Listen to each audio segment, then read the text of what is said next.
Hey guys, it's me, Will. Um, don't mind me, I'm wearing a onesie because I got cold today. It's a Mickey Mouse onesie.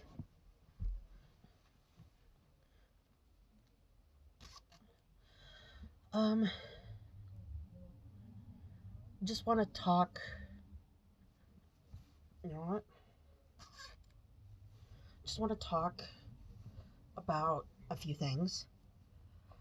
Um, I just want to cover a few essential things.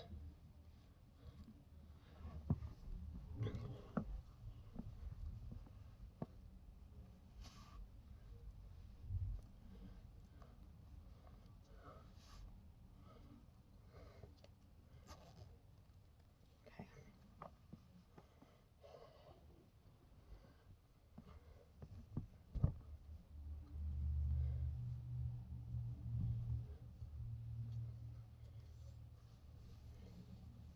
Okay. That's better. Okay. A few things that I want to talk about are some Ftm female to male surgeries that trans guys get. Um, Also, this whole like quarantine thing uh, and some things that have been going on in my life. First, the things that have been going on in my life.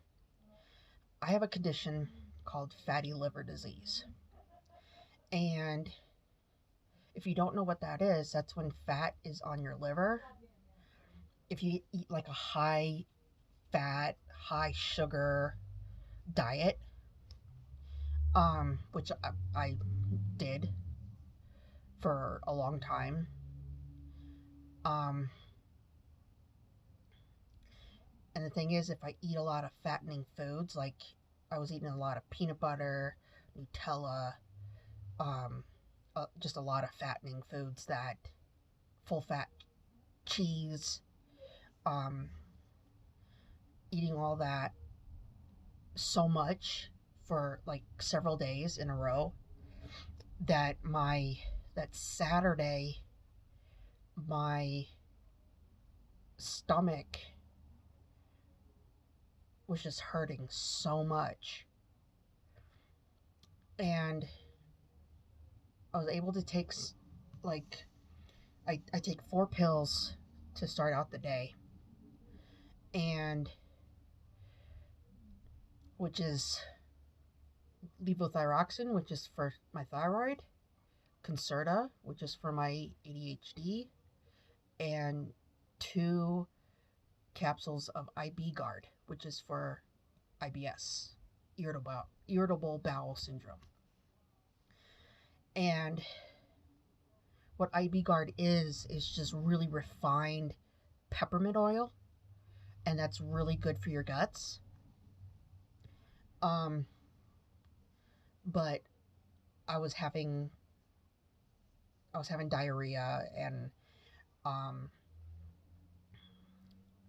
my stomach felt like it was on fire, and I felt nauseous all day.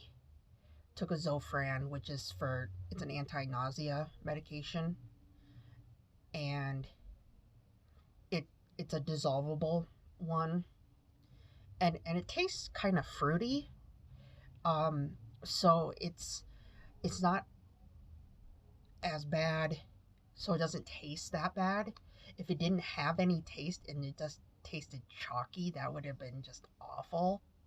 But it doesn't. So um, that helped with the nausea. And I ate a ham and cheese sandwich for breakfast that morning, and I couldn't eat anything else for the rest of the day. Um, I couldn't even. I took my pills, I believe, my big handful of pills that I have to take, and then I couldn't eat for the rest of the day. I couldn't even eat dinner. Then I took my night meds and I went to bed, and I woke up. I went to bed around 7:30, 8 o'clock, fell asleep around 8:39, but I woke up at 1 o'clock in the morning. And my stomach was feeling all right. So then I was feeling a little hungry. So I had two peanut butter and jelly sandwiches, which is full fat. Um, and after I ate that, within half an hour, 45 minutes, my um, my stomach was nauseous again. And for the rest of the night, I didn't get any more sleep. During the day, I didn't take a nap or anything. So I was up from 1 in the morning till I went to bed the next night.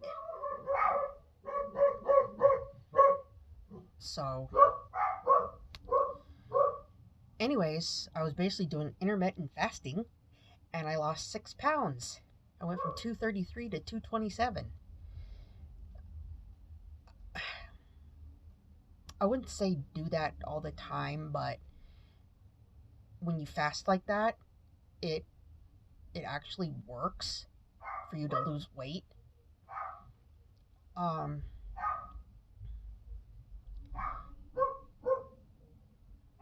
Today I had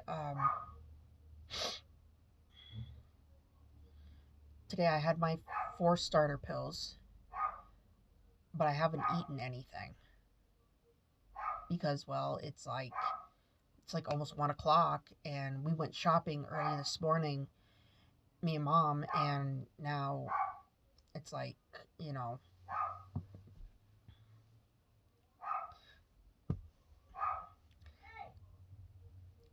it's like,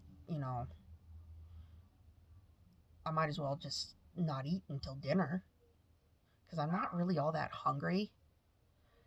My stomach is sensitive, but I'm just treating it like it's super sensitive. And what I'm trying to do is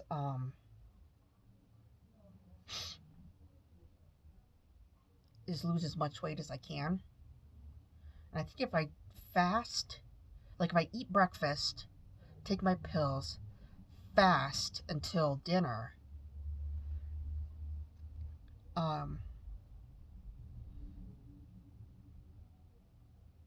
then that's fine. Because I want to get under 200 pounds. Because my goal is to get to 175 to lose.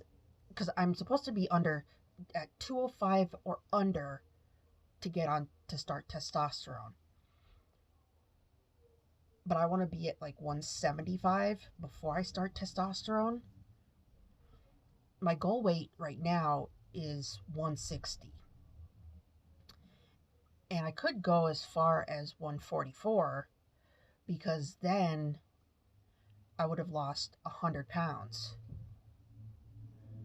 Because I started at 244. But I already got under 230, which is my first little goal. And then my next little goal is to be under 220. And then under 210. And then under 200. I do these little small increment goals of like 10 pounds because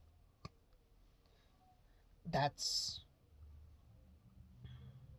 how I can do this whole weight loss thing with Weight Watchers, where instead of having like wanting to lose 50 pounds and you're not even to the halfway mark, then it feels like that's never going to happen. So if you do in increments of like 10 pounds, so I'm doing it in increments of 10 pounds, then that's better. That's how I can handle it. Uh, Now with the whole quarantine thing. With quarantine, it's been okay.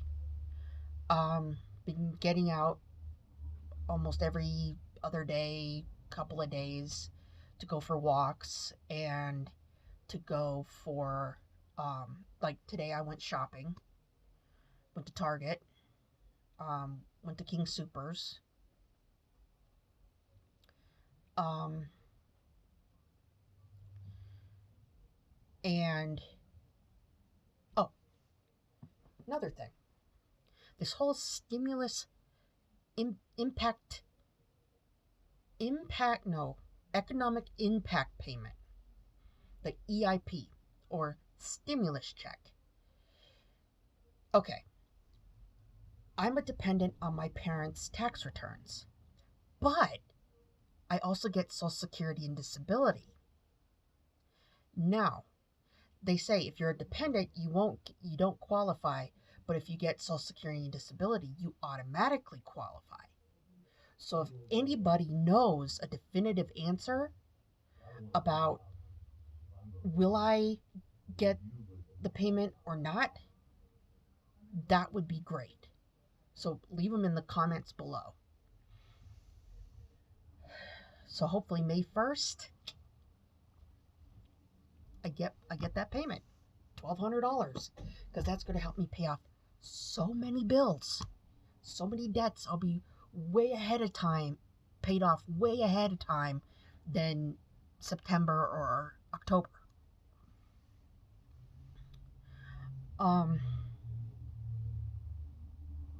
Not much really to say about the whole quarantine thing.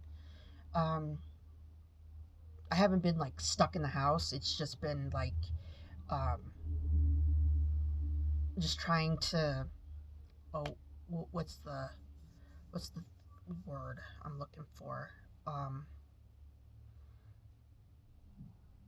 well, survive. When we go out, we wear masks. My mom made some masks, and we wear masks when we go out. And we actually found hand sanitizer at King Supers, because pretty much everywhere else is like out, completely out of hand sanitizer. And today at King Supers, we found some. They were like 8-ounce bottles, but hey, at least we found some. Um, Now to the surgeries that trans guys get. Usually, one of the first surgeries trans guys get is top surgery, where they have the breast tissue removed and their chest is flat.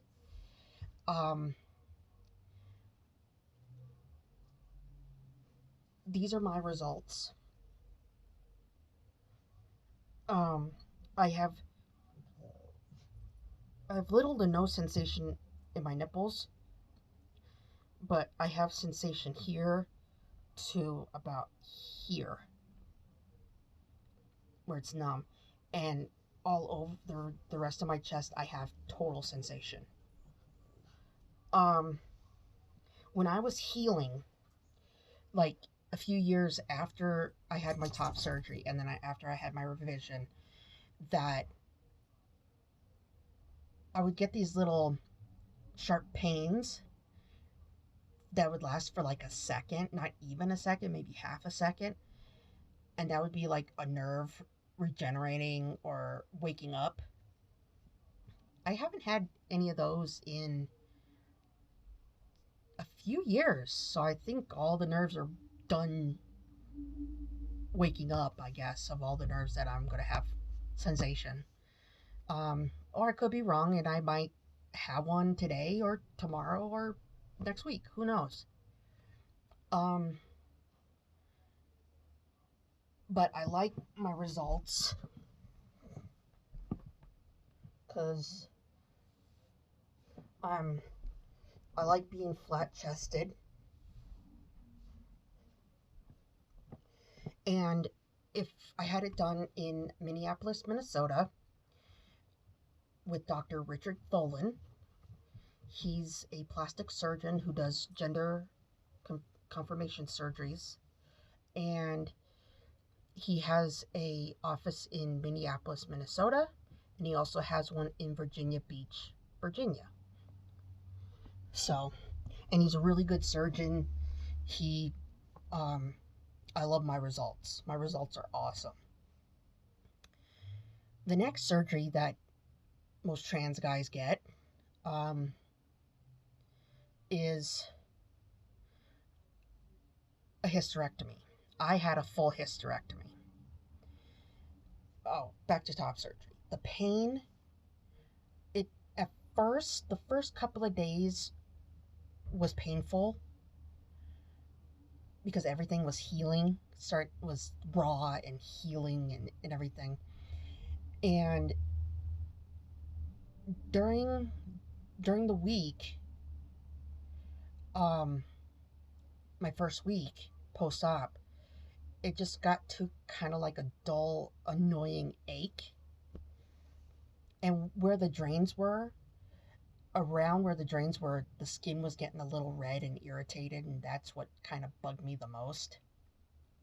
When I got my drains out,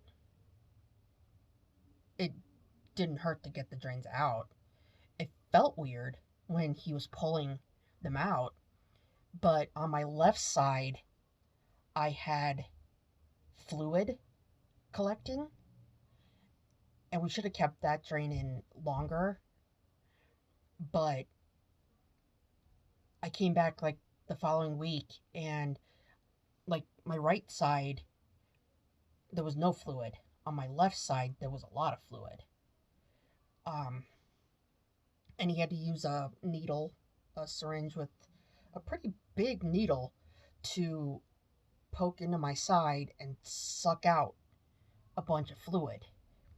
And I had to put pressure on this side for longer, and so, but it resolved, and I don't have any more fluid. So,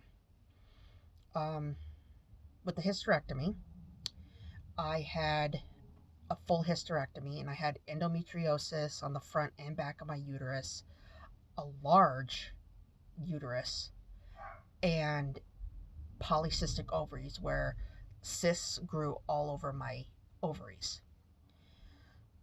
And I've always had irregular periods and trigger warning, periods, where sometimes they would last for 2 weeks straight and be like heavy flow most days, and then it'll go to light, and then it'll go back to heavy, and yeah, it was really weird. I didn't have to have any exam. I went to a gynecologist's office, and I talked to the PA, the physician's assistant, and I said, okay, I'm transgender, female to male, and I am pretty sick and tired of having these really painful periods where I would get such bad cramps. The pain would go from the front all the way to my lower back, and I would have lower back pain for like a week, and it was severe. So she went and talked with the surgeon, and he's like, yeah, sir, we'll do it. And so I had to come back like a month later, sign all the consent forms, and he said, now you have to wait 30 days because they want you to wait 30 days in order to decide if you really want to have this done. And I was like, there was no doubt in my mind I wanted it done. There was no doubt in my mind.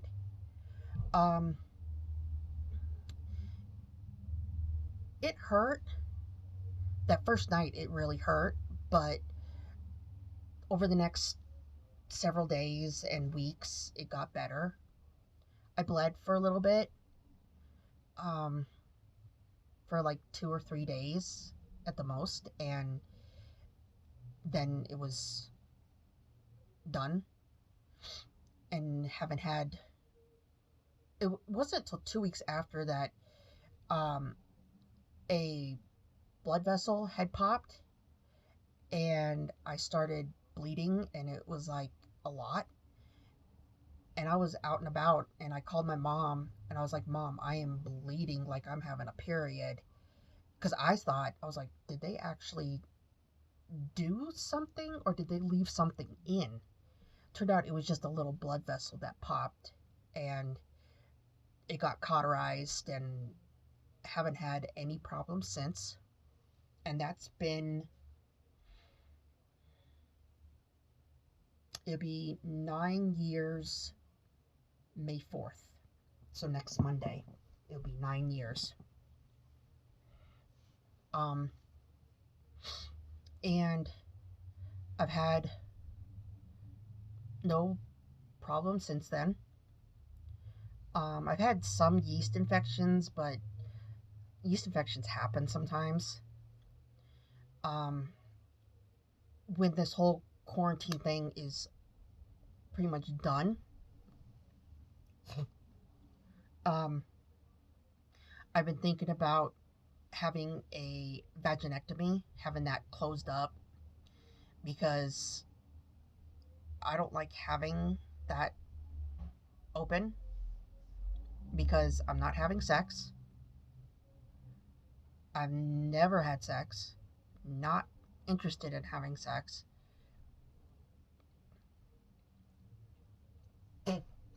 I have like zero sex drive. Um, and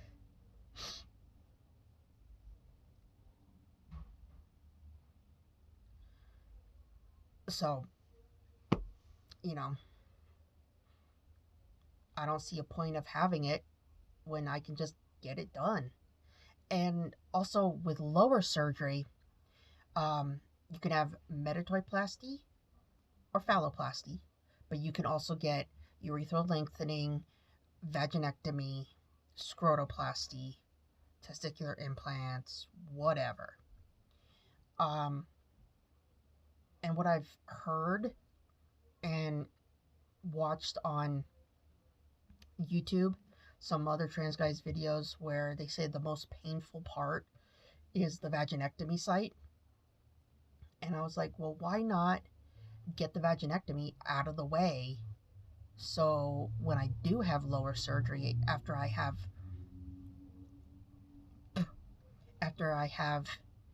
been on testosterone for 2 or 3 years, then and have the maximum amount of growth, then I can have, then it won't be as painful, and have already been healed, and um, stuff like that. So yeah, those are basically surgeries